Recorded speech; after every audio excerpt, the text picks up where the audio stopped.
My poor family, like, hopefully, I'm glad they're not hungry because I keep coming up with more ideas to talk to you guys about while I'm trying to bake them breakfast. Okay, so I just want to let you guys know that our measuring stuff, we use metal instead of plastic. I know a lot of these come in plastic, and like my mom has her very first set of Tupperware measuring cups and spoons that are plastic because Tupperware is plastic. But for me, part of my being more green and like more healthy for me, especially because I have a lot of hormone issues, is trying to reduce the amount of plastic and endocrine disruptors in our house. And then also for me, like holistically being green is like limiting the amount of like pollution and plastic and just things that can hurt the creatures of our planet.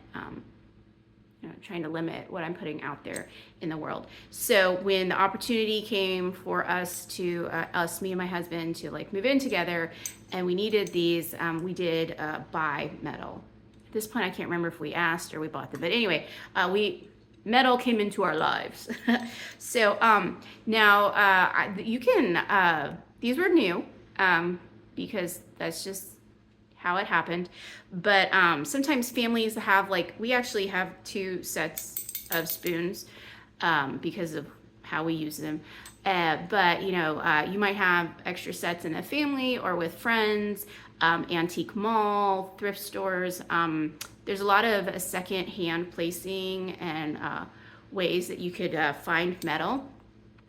And it's kind of up to you and your personal beliefs and values. I think if you want to I don't want to say it's an upgrade, but if you are going to make that decision to change the materials in your life on whether you want to rehome it or recycle it.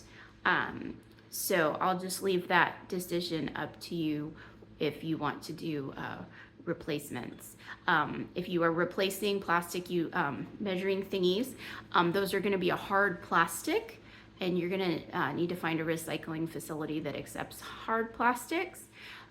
They definitely do not, well, the last time I looked at Tupperware, at least, it didn't have a number on it.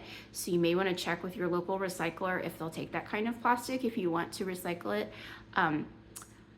Or if it's gotten beaten up and like torn up to the part where you think the structural integrity of your plastic utensils is not safe for humans, then I definitely would encourage you to recycle it if you can.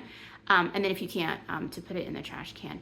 And then try and get metal. Or my friend actually just showed me that she has some pottery measuring cups, which is really cool. And I kind of forgot that people do that. They're pottery and clay. There might even be glass. I mean, I have glass, measuring pitcher for liquids. So yeah, but I just wanted to share that. So don't go out and buy a whole bunch of new stuff and like change your life unless you feel like you need to, or like there's a legitimate health reason to do that. But just try and do it like responsibly and slowly. And I do again encourage you, like there's so much that's already out there in the world. I know it's easier and quicker to go to a store and buy new, but there's a lot of like aesthetic and just like the environmental impact of using secondhand. And even if you do something like go on Buy Nothing or Craigslist, you may like get a story or like meet a new person around doing that. Or if you don't meet the person on Buy Nothing, see a different area or a different neighborhood or a different part of your neighborhood. So yeah, okay. Anyway, happy baking cooking.